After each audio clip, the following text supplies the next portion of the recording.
Going into a round 50 challenge, knowing exactly what you're doing and exactly what you're going to be using gives you a nice sense of security, you know? So I thought, what if I go into a round 50 challenge without knowing what I'd be using? Like, at all. And instead, I'll be making the box choose my guns for me. I then decided, why don't we switch things up a little bit, and rather than just doing this on one game, why don't we do it on 2 games? And I then had another great idea to do it on my favorite Treyarch zombies and my favorite non-Treyarch zombies. And that is what we call a really convoluted way of saying I'm doing a 2-box challenge on Black Ops 2 and World War 2.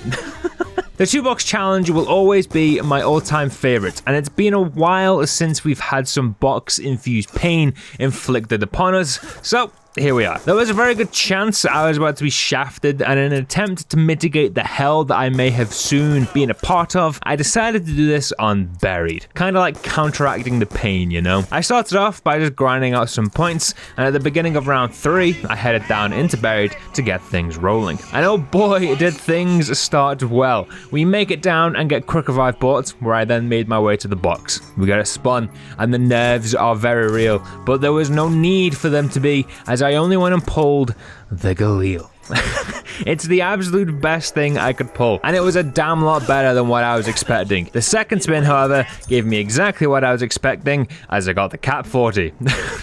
I really can't just have one nice day. Just one good day, can I? I had my guns, and now I needed, well, everything else. I got Leroy out of his cage, and then began working on getting my perks. And during this setup, I was using the Cap. I didn't want to waste my Galil ammo on early game fodder. But the Cap was doing the business, which I'm not gonna lie, was very surprising. And yes, that is surprising on this lower level, because the Cap sucks big ol' fat cock. Sorry about that. Well, the Cap is Tim Pot. And I was now starting to realize that this 2-box round 50 was pretty much about to be round 50 with the Galil because the box hates me. I put my feud with the box to one side and got back on track. By the end of round 7, I had my main 4 perks, and I set off for Pack-a-Punch. We make it through the mansion with no trouble, and my first free perk is, of course, Mule Kick. Now, I was tempted to go and get a 3rd gun when we made it back, but in the end, I didn't bother, mainly because I forgot. I then ended up having to go through arguably the most tedious version of the maze I have ever encountered. Like, yes, sometimes I get a little confused as I have 2 brain cells, but it deadass took me almost 5 minutes to navigate this hellscape. And I gotta say, I wasn't a fan. Eventually, I made it to Pack-a-Punch and immediately got the Cap upgraded. Thought I'd get the trash to at least a usable level, you know? With the Cap upgraded, I was now schmoving through the rounds, and at the end of round 9, I got the Galil into the Pack-a-Punch club, and everything was groovy. However, the sensible thing here would be to maybe finish out the next round and then head back to the main part of the map. Did I do that? No. No, I didn't. What I did was hang about for way too many rounds, 10 to be exact, but the good thing was, both of my guns were very comfortable in allowing me to do that. Yes, the Cap did slow down a lot quicker than the Galil, with it topping out at about rounds 15 or 16, but the Galil, oh my, it did not give a toss what was coming at it. Everything got put down with ease, and I was living my best life, even though my best life is also hermit life. Unfortunately, hanging out on my little hermit hole probably isn't the best decision, especially as the rounds climbed higher. So on round 20, I made my way back into the town of Buried, and on my way I also picked up another free perk, being Voltrade, which was perfect. So I moved out of one hermit hole and made myself at home in another. I know you may think, what's the point of moving when I was already doing pretty well where I was? And the answer is simple. This hermit hole is just bigger. I mean, it doesn't have the girth of the Pack-a-Punch room, but it does have the length. Yeah, that didn't sound weird in the slightest at all. Penis Alley was also serving me pretty well in the first rounds I was here too. Most of that came from the Galil just being a Chad, as it one-shot zombies to the noggin until about round 23-24. Yes, that is with the help of some perma-pet goodness, but even without, the Galil holds its own very well. It isn't the strongest, I think the AN-94 still covers that one, but the Galil smacks when it wants to, and I was very confident in this gun. The Cap, on the other hand, was basically just dead. and I was now only using it whenever I got myself an insta-kill so I could save my precious Galil bullets. Their 20s, even though the latter couple of rounds started to get a little dicey, were pretty straightforward.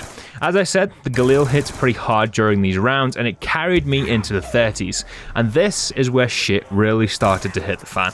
The Galil, it certainly isn't smacking as hard once we crossed into these rounds. It's now down to a 3, maybe 4 shot to the head, which isn't bad, don't get me wrong, but it definitely isn't doing as well this time around. The rounds only got harder as we went on, and eventually we made it to round 34, where I ended up taking my first down. This down also broke me. I wasn't having ammo problems at all, and then all of a sudden, my bullets were gone.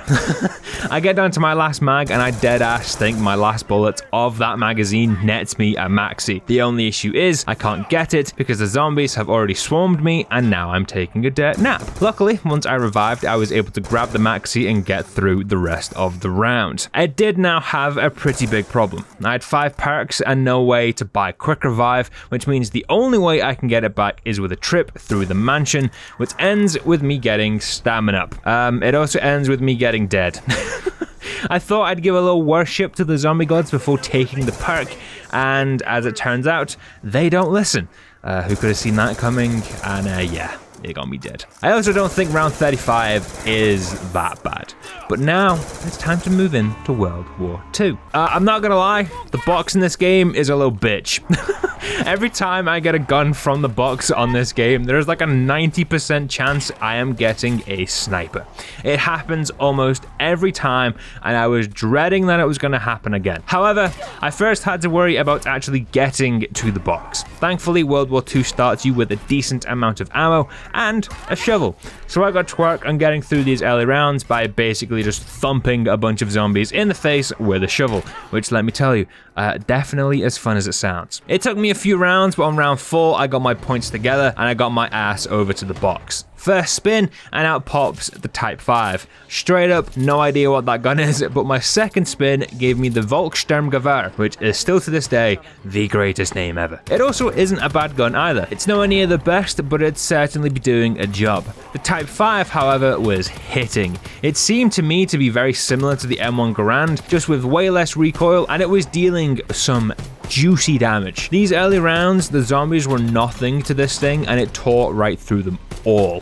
With my guns in hand, the main thing to do now was pack punch, which meant I needed to go on a little vacation of sliding down some sewer drains, which still disgust me to this day. So thank you very much for that, Sledgehammer. After many rounds of sliding down poop-filled chutes and buying all of my perks, we finally had Pack-a-Punch up and running, and the first gun upgraded was the Volk, giving us the People's Storm.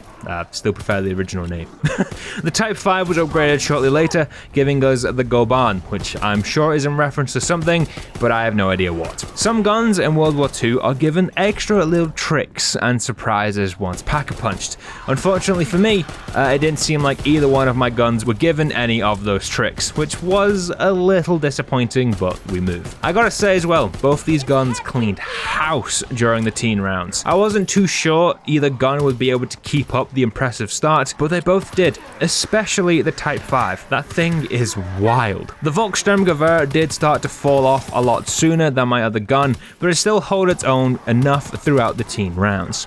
The 20s are where things started to heat up. The Volk sadly wasn't doing the best anymore, which meant I was very, very heavily relying on the Type 5 because it was still running riot throughout these rounds. However, that doesn't mean things were easy, because this game gets so chaotic once you cross into the 20s. The sheer amount of stuff that is just going on can be a little much at times, but the Type 5 was dealing with it and getting me through the rounds. The Type 5 continued to tear up zombies left, right, and center, and I was cruising my way into the 30s. But then round 28 rolled around. This round started like any other. Zombie spawns, Type 5 puts it in the ground, repeat. That was until I ran out of ammo for the Type 5. I was down to my last 2 or 3 magazines with it, so I was saving them for the big boys at the end of the round. That means I was left with the Volk.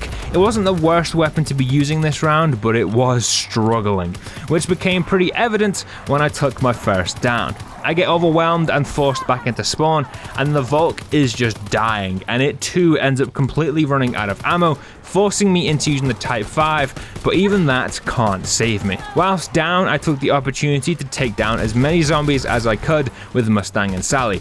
I did not take out that many. Upon reviving, I knew I was in trouble, but if I could get Quick Revive back and wiggle my way out of trouble, I could maybe save this run. It was hopeful thinking, and that was all it was, because it wasn't too long before I was taking my second and final down of the game. And just like that, everything came crashing down around me, and it was game over. The joys of zombies, eh? Somehow, the Cap has swindled its way onto a winning team. And with that, thank you very much for watching. Leave a like and let me know what other zombie challenges you want to see from me. And as always, I'll see you in the next one.